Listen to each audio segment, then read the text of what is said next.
¿Se escucha el micrófono? Para no tener problemas después.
Hola, buenas noches a todos. Gracias por su asistencia. Vamos a empezar la reunión clínica entonces del internado. Eh, Les recuerdo que durante la presentación están bloqueados los micrófonos y las cámaras para efectos de seguridad. Cualquier duda la pueden dejar en el chat o comentario, qué sé yo, y al final se abren los micrófonos para que puedan comentar o llegarnos a hacer sus inquietudes. Los dejo con el interno Víctor Garrido, quien les va a presentar el tema del día de hoy. El doctor Brian Muñoz tiene una duda a través del chat, le voy a contestar en forma personal, ¿ya? Parta nomás, estimado Víctor. Ya, ¿se escucha bien o no? Pueden escribir en el chat porque no me respondieron.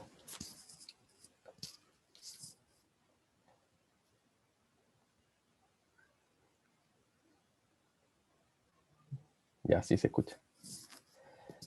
Ya, entonces hoy día vamos a hablar del accidente isquémico transitorio, el enfrentamiento que deberíamos tener en la urgencia y el manejo posterior. ¿Ya? Avisen si se olvidó grabar. No sé.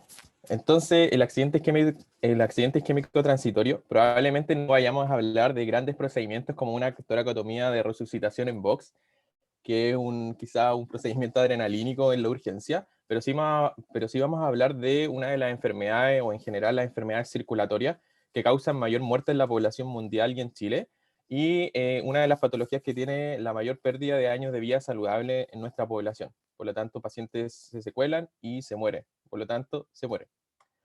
Lo segundo es decir que es un fantasma. El accidente isquémico transitorio es un fantasma de la muerte que pasa por la urgencia y 20% de las personas que hacen un accidente isquémico transitorio va a presentar en el futuro una enfermedad cerebrovascular.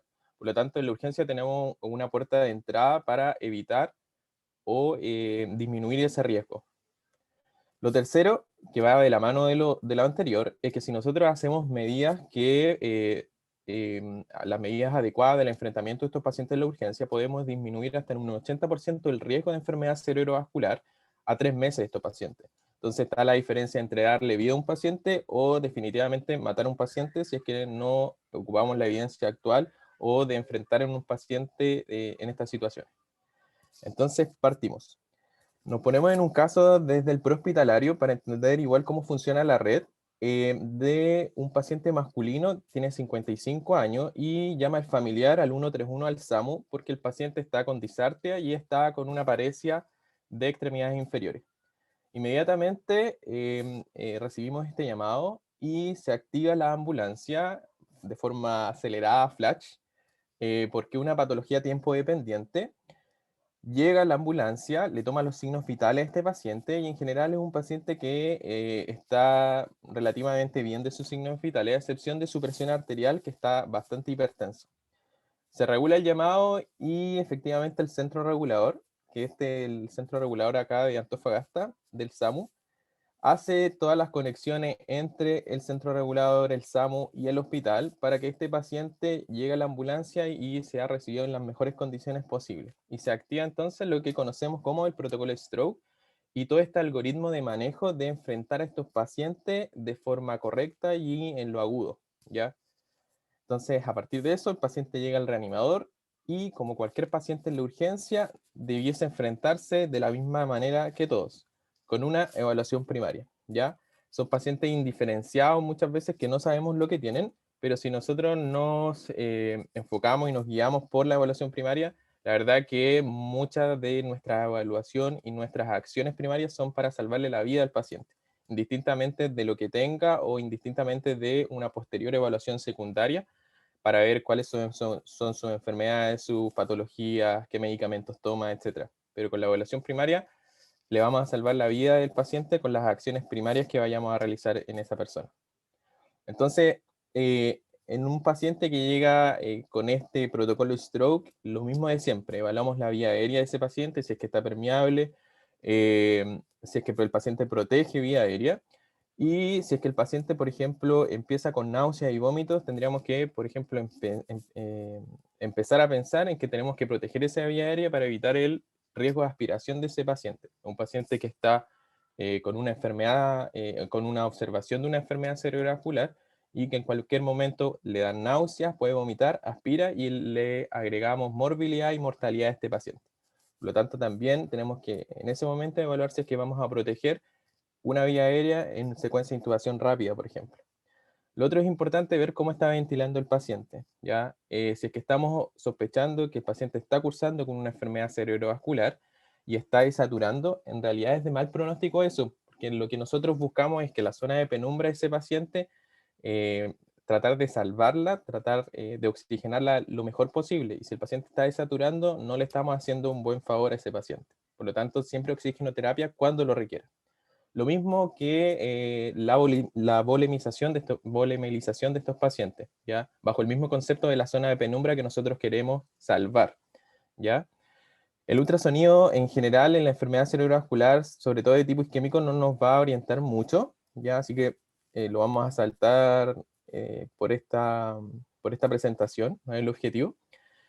Y probablemente la D sea una de las letras más importantes de la evaluación primaria en este tipo de pacientes. Ya inmediatamente cuando llega un paciente de estas características, tenemos que evaluar cómo está su respuesta ocular, su respuesta verbal, su respuesta motora en este paciente, ver que si es que moviliza las cuatro extremidades y ver cómo están las pupilas de este paciente. Ya esas son la evaluación primaria neurológica que vamos a instaurar en este paciente. Y dentro de las acciones primarias que probablemente vayamos a instaurar en este paciente es una imagen en protocolo stroke, que puede ser, por ejemplo, un escáner sin contraste, ¿ya? Eso. Y si, por ejemplo, el paciente además está cursando con una enfermedad cerebrovascular de tipo hemorrágico y tiene signos de hipertensión endocraniana, e iniciar, por ejemplo, medidas como el manitol o otras medidas osmolares que me permitan bajar esa PIC. Y si es que el paciente además tiene complicaciones aparte, como una convulsión, como acción primaria, darle anticonvulsivante a este paciente. Y la E, que también es muy, muy, muy importante en estos pacientes, es tomarle el hemoglucotés a este paciente, ¿ya? Yo siempre como que marco la E como hemoglucotés y electrocardiograma. El hemoglucotest porque si es que el paciente está cursando una hipoglicemia y nosotros pensamos que el compromiso de conciencia es por una enfermedad cerebrovascular y no descartamos la hipoglicemia, la verdad es que le estamos haciendo un flaco favor a ese paciente porque la hipoglicemia es una causa reversible del compromiso de conciencia.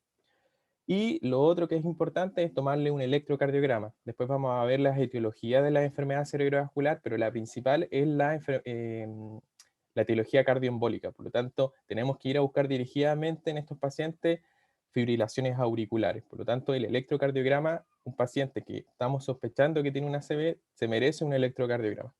Y después otras medidas, como por ejemplo el control de la temperatura. La hipertermia tampoco le hace bien a estos pacientes. Entonces, llegamos a esto y el paciente lo evaluamos y el paciente es un paciente que ahora moviliza las 4 extremidades, no tiene déficit, no tiene disartria, no está afásico. Entonces es un paciente que al parecer ya no tiene nada. Entonces ahí nos preguntamos, ¿quién tuvo la culpa? ¿El paciente? ¿Examinamos mal al paciente? ¿Se articuló mal la llamada? Entonces ahí nos preguntamos, ¿qué hicimos mal? ¿Ya? Y la verdad es que cuando nos preguntamos qué hicimos mal, en realidad la respuesta es nada. Lo que estaba cursando el paciente es un accidente isquémico transitorio, que es lo que vamos a ver ahora. Que antiguamente la definición de antes, esta es la definición de la AJA del stroke del 75, es un episodio de disfunción temporal y focal de origen vascular que son de duración variable. En general, los accidentes isquémicos transitorios duran menos de 1 hora, ¿ya? Pero la definición antigua daba un rango de tiempo hasta 24 horas. Pero ¿cuál era la característica? Que no dejaba ningún déficit neurológico. Pero ¿qué es lo que pasaba con esta definición? Que después nos dábamos cuenta por imágenes que hasta un 50% de los pacientes que nos regíamos por esta definición cursaban con un infarto cerebral. O sea, al paciente se le morían células de su cerebro. A partir de eso se genera otra definición también de la AJA que sale en la revista Stroke, que fue del año 2014, y la define como un episodio transitorio de disfunción neurológica causada por una isquemia focal del cerebro, la médula o la retina. Pero ¿cuál es la característica? Es que no tiene un infarto agudo. O sea, al paciente no se le murieron células, por lo menos desde el punto de vista imagenológico. Y a partir de eso surge una tercera definición o un apartado, que en el fondo es un anexo del anterior, que tenemos el accidente cerebrovascular silencioso o el menor. En el fondo, donde tenemos hallazgos radiológicos de necrosis cerebral, o sea, de infarto, pero que el paciente no tiene una clínica neurológica evidente, ¿ya? Entonces, básicamente, esos son los dos conceptos importantes que debemos tener. Ahora, en general, las dos tienen el mismo manejo y tratamiento, ¿ya? Entonces, es lo que decíamos delante. ¿Qué es lo que hicimos mal? El paciente lo evaluamos mal, se articuló mal la red de urgencia, ¿en qué fallamos? Y en realidad la respuesta es no fallamos en nada, sino que el paciente estaba cursando con un accidente isquémico transitorio. Este es un estudio italiano que reunió cerca de 21.000 pacientes que estaban cursando con una observación de una enfermedad cerebrovascular y reunieron, este es un estudio de Italia, de una parte específica de Italia, donde reunieron a los centros operativos, que en el fondo son como es el símil del centro regulador del SAMU. Y se dieron cuenta que aplicando la escala Cincinnati en la regulación de la llamada, se dieron cuenta que cuando ocupaban la escala Cincinnati tenían mayor valor predictivo positivo de que el paciente cursara con una enfermedad cerebrovascular, llámese accidente isquémico transitorio o ACV, indistintamente si es isquémico o hemorrágico, y además, si es que también ocupaban la escala, tenían una mayor sensibilidad de pesquisa de que el paciente con una observación de enfermedad cerebrovascular cursara efectivamente después con una enfermedad cerebrovascular. Por lo tanto, la escala de Cincinnati debería ser la escala que deberíamos ocupar en el prehospitalario para aumentar el valor predictivo de la enfermedad cerebrovascular y la sensibilidad de pesquisar una enfermedad cerebrovascular. Versus, por ejemplo, ven los otros centros, que son los que están en azules, que no ocuparon la escala Cincinnati y disminuyen su valor predictivo positivo y disminuyen su sensibilidad, versus los que sí ocuparon, que están acá incluso, ¿ya? Entonces, lo que se hizo está bien, se aplicó el protocolo Stroke, donde todos se unen para tratar a un paciente que está con una patología tiempo dependiente y si no lo tratamos en el tiempo adecuado, se va a secuelar y se va a morir, ¿ya?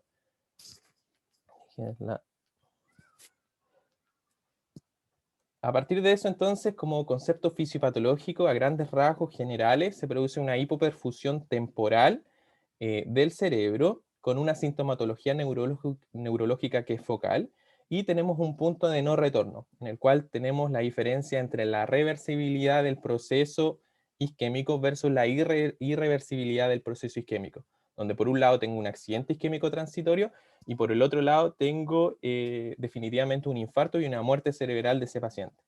Ahora, ¿qué etiologías me van a causar esto? Y es lo que habíamos hablado. La principal causa es cardioembólica en un 34% de los pacientes, y ahí están principalmente la fibrilación auricular. Hay más causas, pero la principal es la fibrilación auricular, y de ahí la importancia de que estos pacientes tengan un electrocardiograma para pesquisar de forma oportuna esa causa. La otra causa es la aterosclerosis, pero de pequeñas arterias. Y ahí están los típicos infartos lacunares, donde los principales factores de riesgo es la hipertensión y es la diabetes, ¿ya? Y en general son pacientes que no tienen en pronóstico un gran déficit motor, como si lo tienen, por ejemplo, un cardioembólico, donde ya el compromiso de déficit motor o el compromiso secuelar de su paciente es altísimo. Después viene la aterosclerosis de grandes arterias, ya, y ahí está la clásica estenosis carotidia, en el fondo, donde tengo una estrechez de grandes arterias de la carótida de la vertebral, y eso me genera también el fenómeno de hipoperfusión. Y otras, o que también salen en la literatura como criptogénica, que en el fondo se ha determinado y se ha estudiado que esas, cerca del 50% de esas son fibrilaciones auriculares, pero que son de tipo paroxística. O sea que no las pesquisamos y por eso no las podemos catalogar desde el punto de vista cardioembólico, pero se ha pesquisado y se ha estudiado que en general corresponden a causas cardioembólicas, pero de tipo paroxística. Y otras causas más raras, por ejemplo, vasculitis, trombofilia, estos síndrome antifosfolípido, etc. Entonces, como concepto y cómo vamos a encontrar la clínica de estos pacientes, en general no vamos a encontrar nada porque es un paciente que ya se le pasó el déficit, o quizás encontremos pequeñas cosas, pero en realidad bastante escueto a lo que veríamos derechamente en una enfermedad cerebrovascular hecha y derecha. Este es un estudio también prehospitalario que evalúa las principales características clínicas que se encontraron las personas, el personal sanitario de la ambulancia, cuando fueron a evaluar un paciente con sospecha de ACV. Están los O-ratios ahí, entonces en general cuando son sobre de uno es un paciente que, o sea, son los mejores predictores de riesgo del paciente que me presente en el futuro una enfermedad cerebrovascular. Si se dan cuenta, se ve el pulsor, creo que sí. No sé. Si se dan cuenta, la edad no es un criterio que podríamos decir que está sobre uno de forma importante, sino que está en el límite. Y en general, porque la edad en general no es un factor de riesgo importante, ¿ya? O que se considere de relevancia para determinar si es que el paciente efectivamente tiene un infarto o no, ¿ya? Eso es súper importante porque a veces uno piensa en un paciente de 40 años puede tener una enfermedad cerebrovascular, sí, sí la puede tener. Y a veces uno cae en el sesgo de que no es joven y no tiene nada. Pero también tenemos que pensar que pacientes de 20, 30 años se pueden disecar, pueden tener trombofilias, pueden tener SAF, etcétera, ¿ya? Después, si nos damos cuenta, desde el punto de vista de los síntomas, los O-ratios que más tenían a la hora de aportar desde el punto de vista estadístico, si es que el paciente iba a cursar una enfermedad cerebrovascular, era estas alteraciones faciales, la debilidad en los brazos, o ya directamente que estuvieran disártricos o con alteraciones del habla, ¿ya? Otra cosa que es súper importante son las presiones arteriales. O sea, presiones arteriales sistólicas sobre 200 me orienta mucho que el paciente vaya a cursar o esté cursando con una enfermedad cerebrovascular, ¿ya? Y si se dan cuenta, incluso la oxigenación de oxígeno tiene menor a 1, por lo tanto, incluso está como factor de riesgo, o sea, disminuye el factor de riesgo y probablemente nos sirva como diagnóstico diferencial que el paciente no esté cursando con una enfermedad cerebrovascular.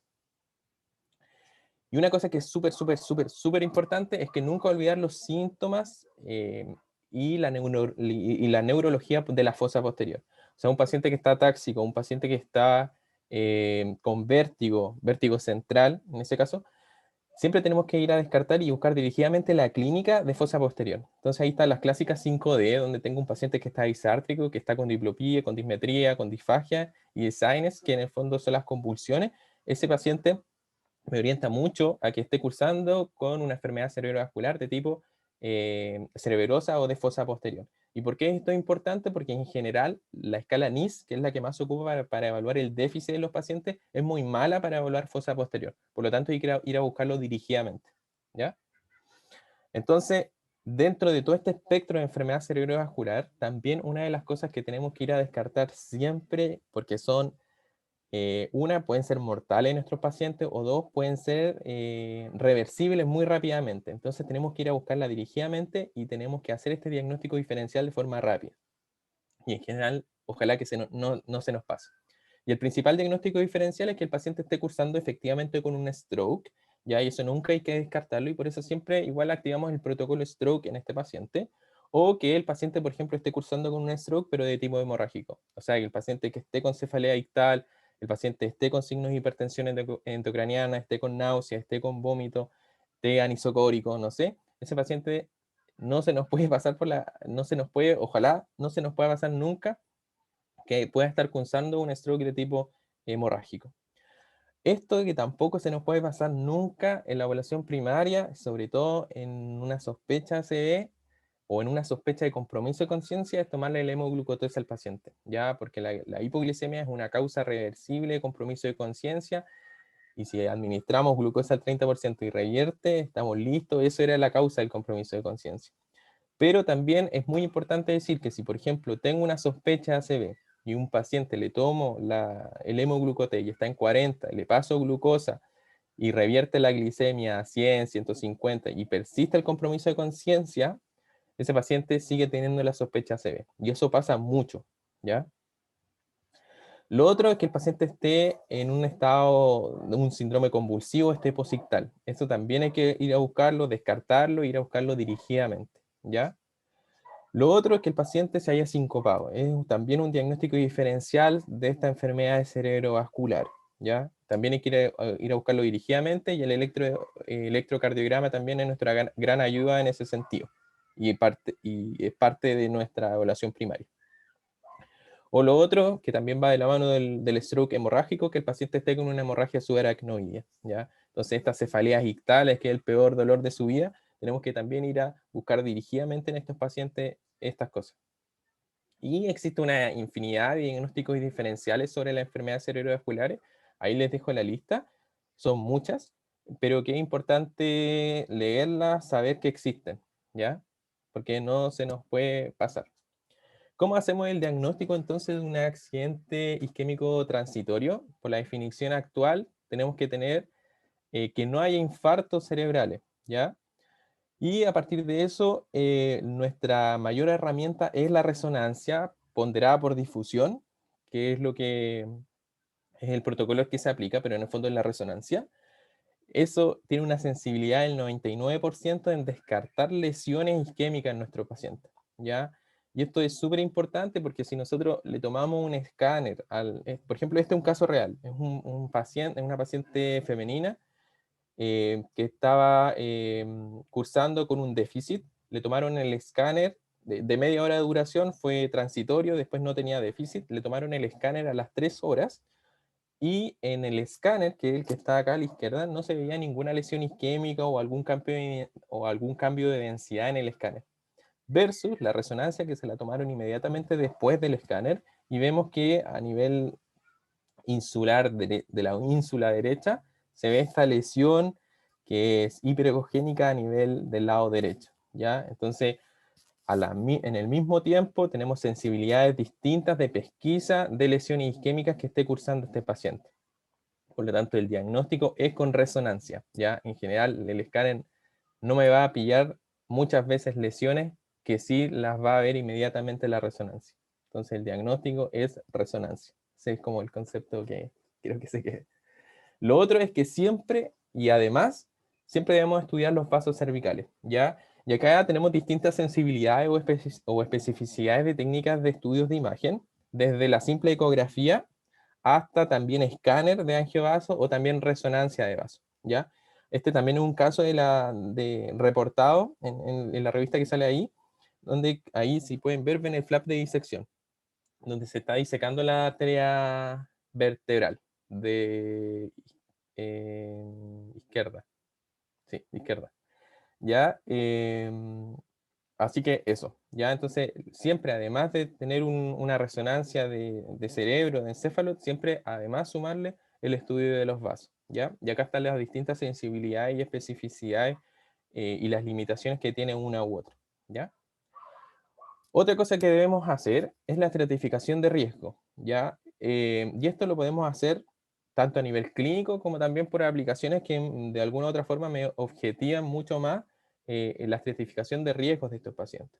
Y esta es una aplicación que está en una escala que está en MDCAL, que es el ABCD Score, que me permite estratificar el riesgo en bajo, moderado o en alto riesgo. Y a partir de eso también me lo estratifica que este paciente que yo está cursando con un accidente isquémico transitorio, ¿cuál es el riesgo de que ese paciente me genere una enfermedad cerebrovascular a los 2 días, a los 7 días o a los 90 días?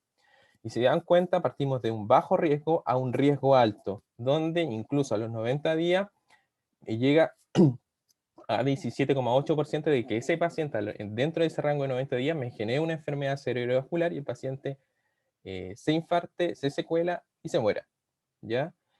Incluso hay reportes que llegan hasta el 20%, que es lo que habíamos dicho de manera introductoria, ¿ya? Entonces, estratificación de riesgo es súper importante porque me va a objetivar algo y me va a ayudar a cómo después voy a generar mi conducta. Esto es lo que decíamos también, tiene también relación con la estratificación de riesgo, donde, por ejemplo, acá se produce el accidente isquémico transitorio, y si se dan cuenta al día siguiente, ya está el doble el riesgo de generar una enfermedad cerebrovascular.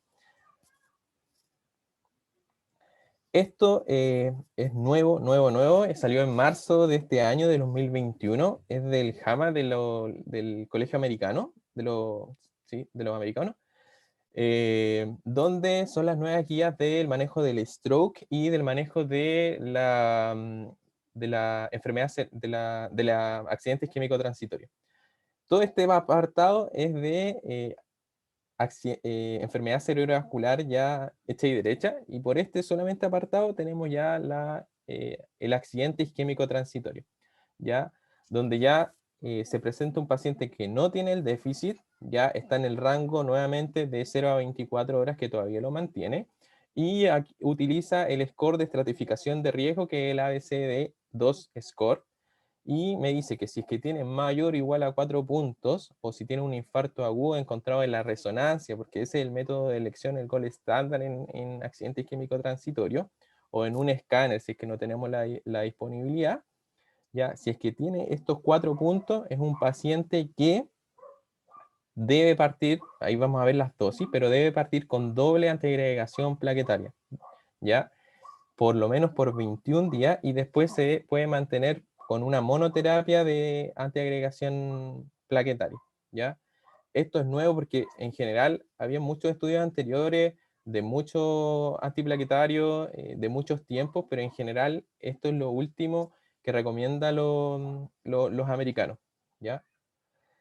Entonces, ellos plantean tres cosas: la terapia antiplaquetaria, la terapia anticoagulante en etiología cardioembólica y la terapia endovascular o la endarterectomía. Ya, esos son los tres pilares en agudo que deberíamos hacer con estos pacientes.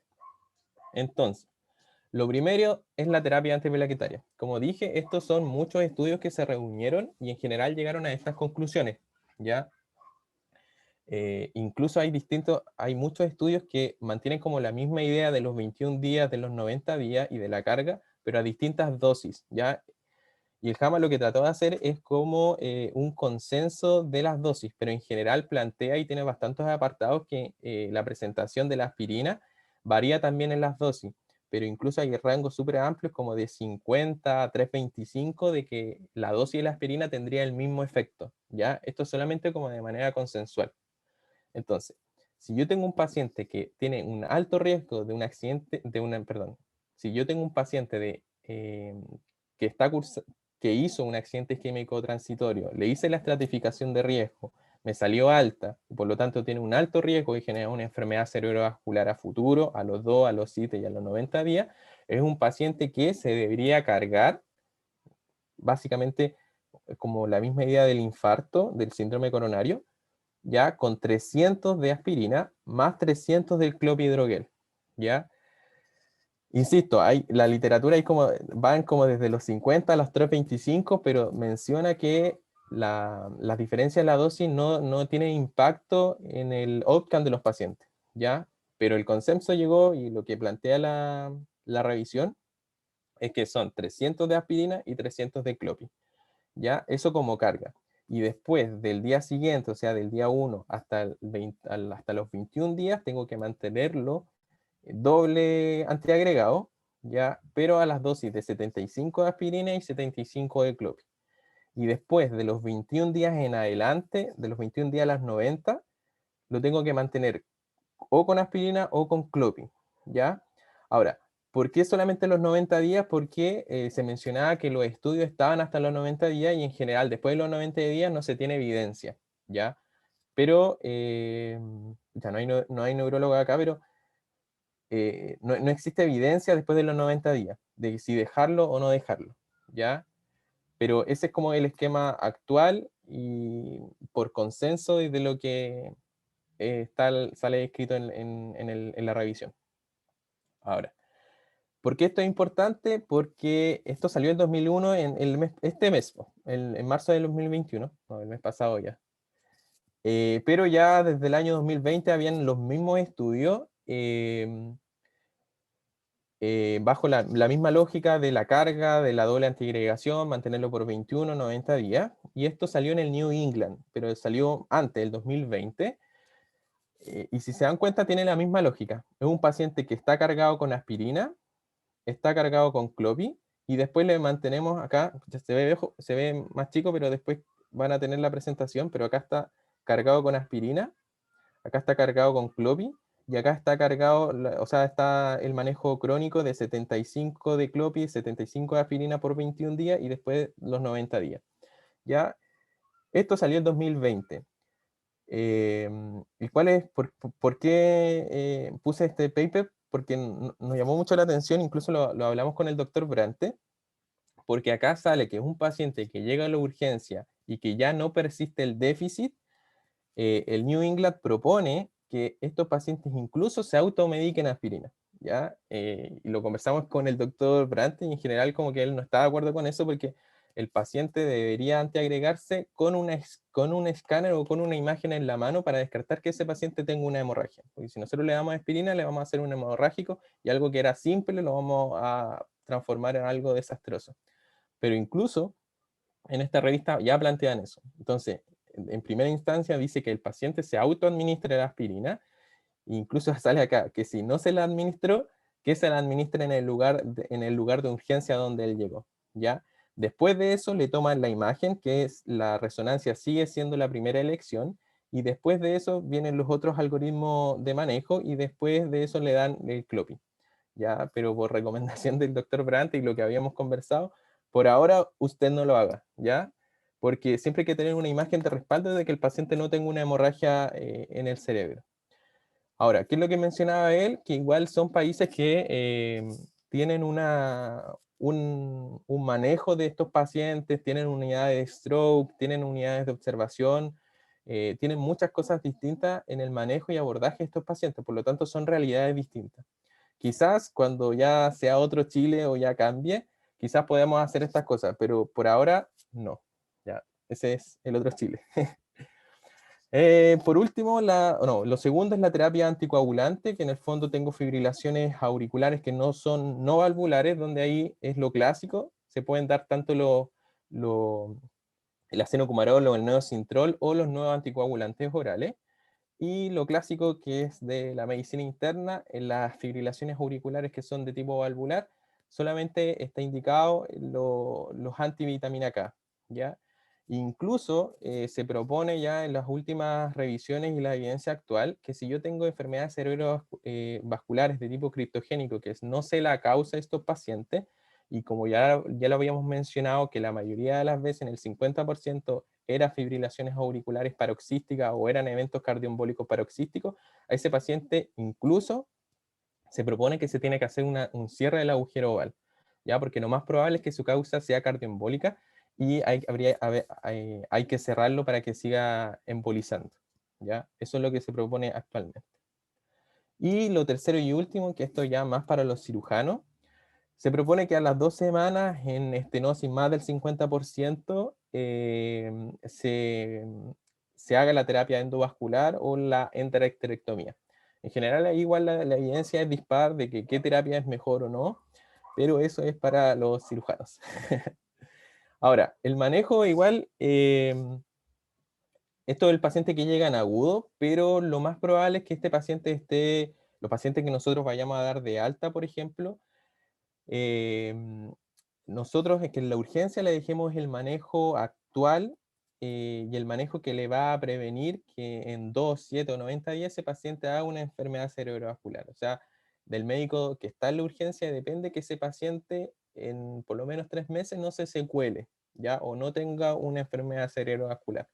Por lo tanto, es una oportunidad del médico que está en la urgencia de que ese paciente viva más, no se secuela y no se muera. ¿Ya? Y esto es súper importante porque, por ejemplo, el sistema de salud que tenemos hoy en día, lo más probable es que el médico de urgencia sea la oportunidad de ese paciente a recibir un tratamiento que lo va a ayudar de secuelarse porque va a tener, no sé, pues, control en atención primaria, no sé en cuántas semanas, no sé en cuántos días, o un control con medicina interna o con neurología, lo más probable es que vaya a pasar semanas y meses para controlarse. Por lo tanto, igual es como responsabilidad del médico de urgencia dar estas cosas. En general son los mismos objetivos terapéuticos que existen en medicina familiar o en medicina de atención primaria, que es la hipertensión. Las nuevas guías recomiendan que estos pacientes, lo clásico es bajo 140/90, pero en pacientes con diabetes o que ya tienen nefropatía hecha y derecha, bajo 130/80. Las dislipidemias, esto se considera ni siquiera un riesgo alto cardiovascular, sino que un riesgo muy alto cardiovascular. Por lo tanto, las nuevas guías actuales de dislipidemia recomiendan que tiene que ser incluso un LDL bajo 55, ¿ya?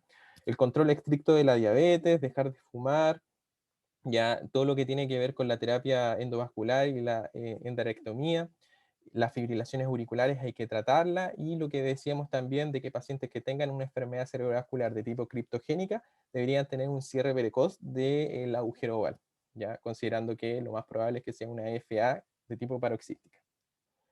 Criterio de hospitalización, en general se plantea con un ABCD score mayor de 2, ese paciente debería quedarse hospitalizado, ¿ya?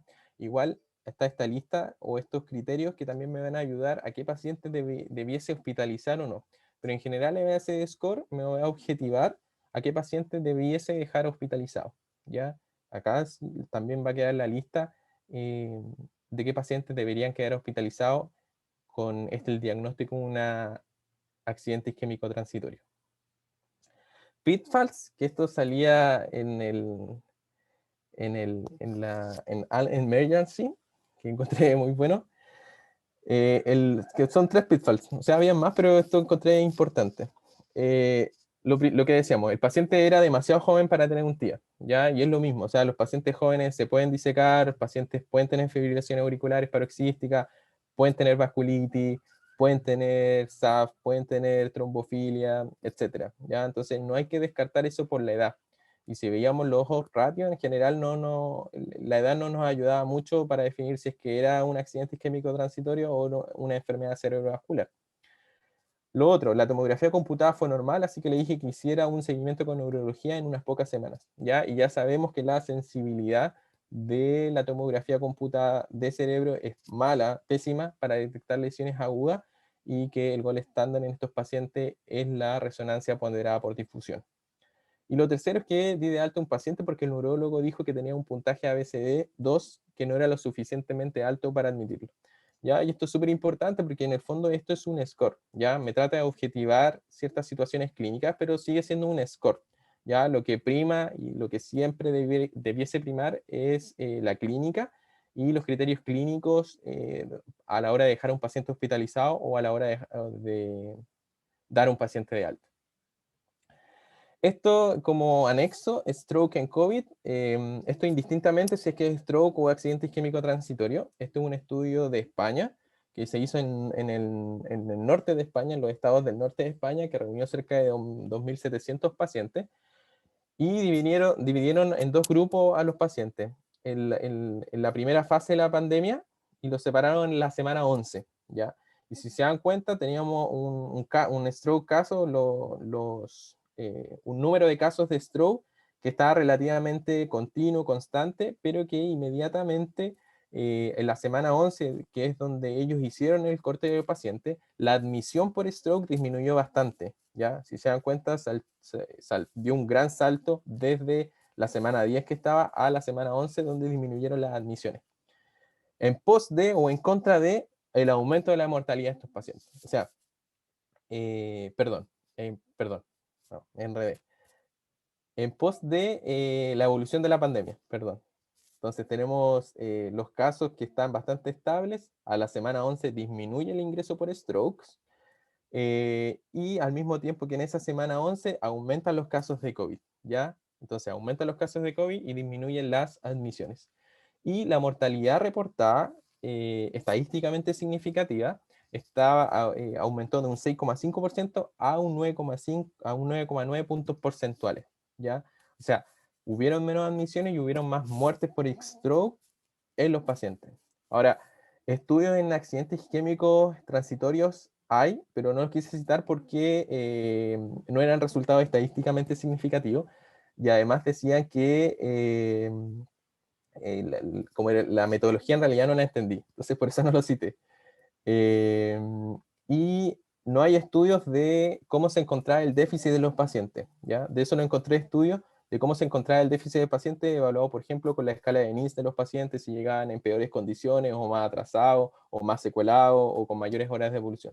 De eso no encontré, pero sí encontré sobre la admisión de los casos de strokes, sobre su correlación con el aumento del caso del COVID, y sobre la mortalidad reportada estadísticamente significativa. Entonces, como conclusión y para ya ir terminando, tenemos que si instauramos medidas preventivas que son inmediatas, podemos disminuir hasta un 80% el riesgo de enfermedad cerebrovascular a 3 meses, y le estamos dando vida a este paciente. O sea, estamos a este otro lado de Mario, con vida. La evaluación primaria, que siempre debiese ser la evaluación de cualquier paciente que ingresa al reanimador, un paciente indiferenciado, un paciente con un stroke agudo, debería ser siempre esa, porque son las acciones primarias que le van a salvar la vida o le van a ayudar a tener un mejor outcome de ese paciente. El hemoglucotest, que no se nos puede olvidar nunca como causa reversible de un compromiso de conciencia.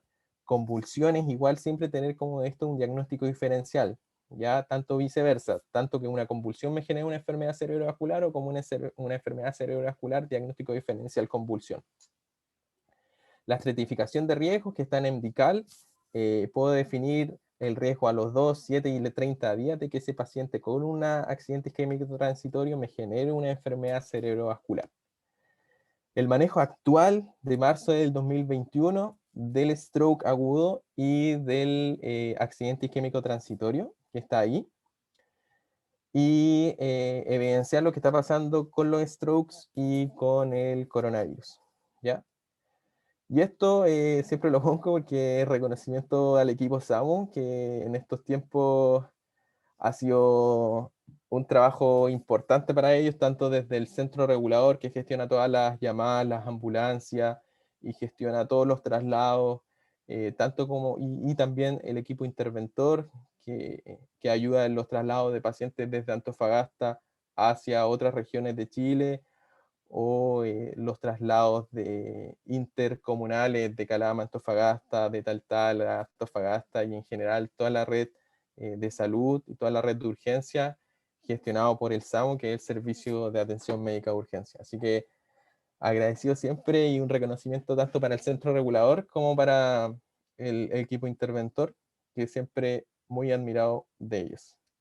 En este link está la bibliografía, están los papers, está la presentación, y va a quedar la grabación de esta revisión. Muchas gracias.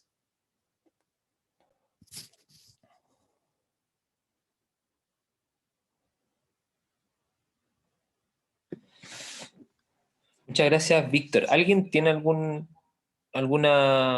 comentario, alguna pregunta, alguna duda? Voy a desbloquearlos. Han desbloqueado a partir de ahora los micrófonos para el que quiera intervenir.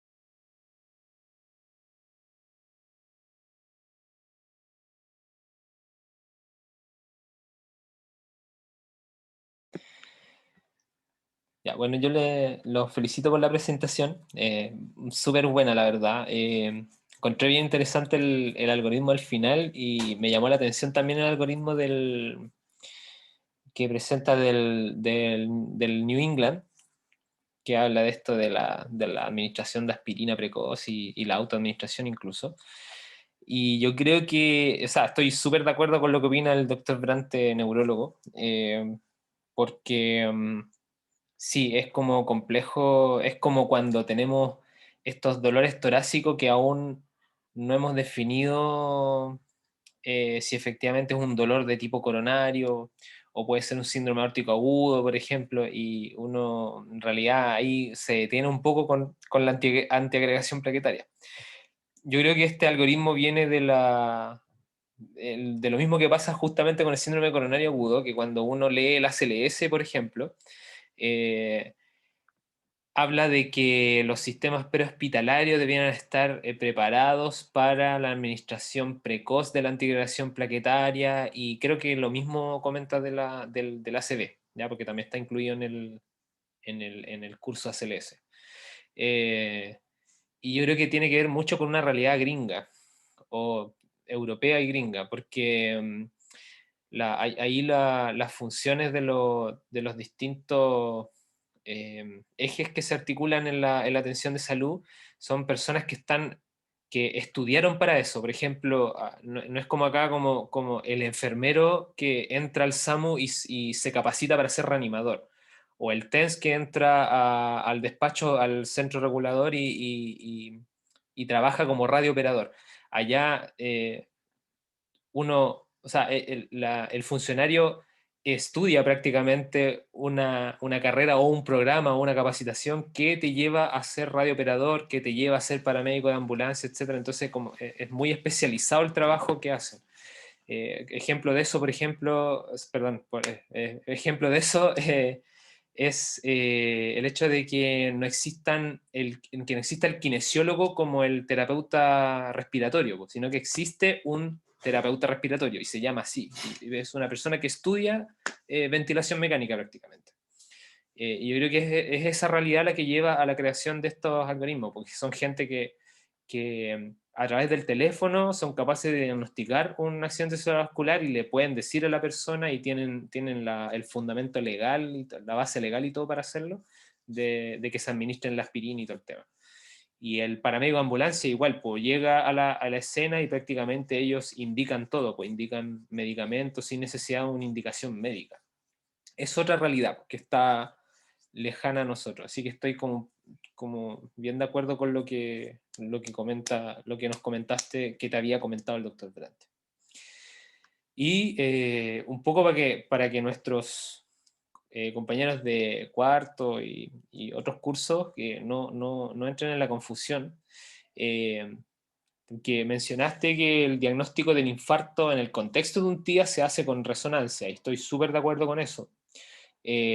Pero se debe dejar súper claro que el paciente que tiene la focalidad aguda, presenciada en ventana trombolítica y que no tiene contraindicaciones para trombolisis, lo que se hace de entrada, generalmente, salvo algunas pocas excepciones, es un escáner cerebral sin contraste, porque el objetivo es descartar hemorragia.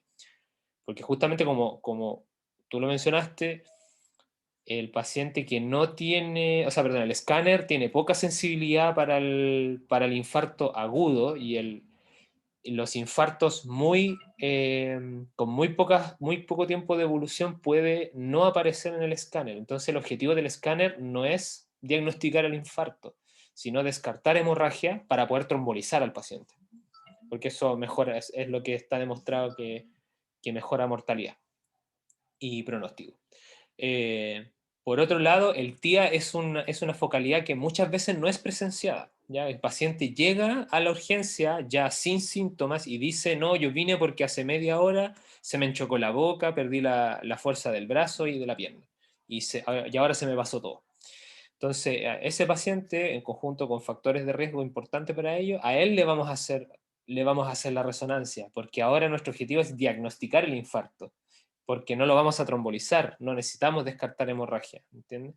Entonces, ese yo creo que un concepto para llevarse para la casa también, para que no haya confusiones en que sí, es verdad, la resonancia es para diagnosticar el infarto, pero hay contextos en que no es necesario diagnosticarlo con imágenes, sino que uno se queda con la clínica y uno debe descartar hemorragia, y para eso es el escáner. Porque es más rápido, es más simple, más disponible, requiere menos cooperación del paciente, etcétera, etcétera, etcétera. Y como dato, ya que mencionaste así como otras causas de compromiso de conciencia, hay una mnemotecnia, ¿ya? DONT, D-O-N-T, que es como para acordarse de causas reversibles de compromiso de conciencia que tú puedes tratar en el momento de la urgencia, ¿ya? Dextrosa, oxígeno, naloxona, tiamina, ¿ya? Es decir, la hipoglicemia, el compromiso respiratorio, que también hay que acordarse que es causa de compromiso de conciencia. Hemos visto muchos COVID que llegan comprometidos de conciencia a la urgencia, por ejemplo, con falla respiratoria.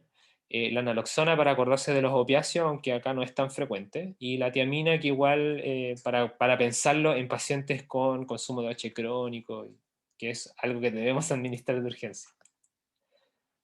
Eso serían como mis comentarios. Pues, los vuelvo a felicitar, encuentro que fue muy buena la presentación, en la forma en que la prepararon y los objetivos se cumplieron, creo yo.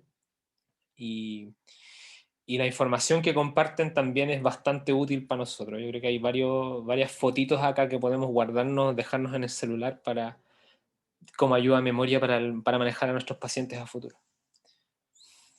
Eso, no sé si alguien más tiene algún comentario.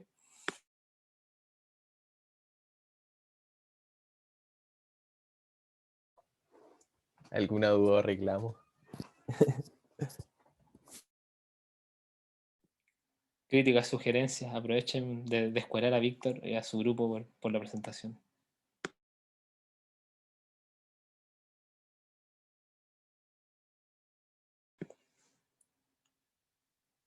Bueno, si no hay más comentarios, más dudas, les agradezco nuevamente, Víctor, muchas gracias, y el equipo, Sergio y Javiera. Y nos vemos el próximo jueves en el mismo canal, al mismo horario, para otra reunión clínica. Eso, que les vaya bien a todos. Gracias. Chao, gracias. ¿No?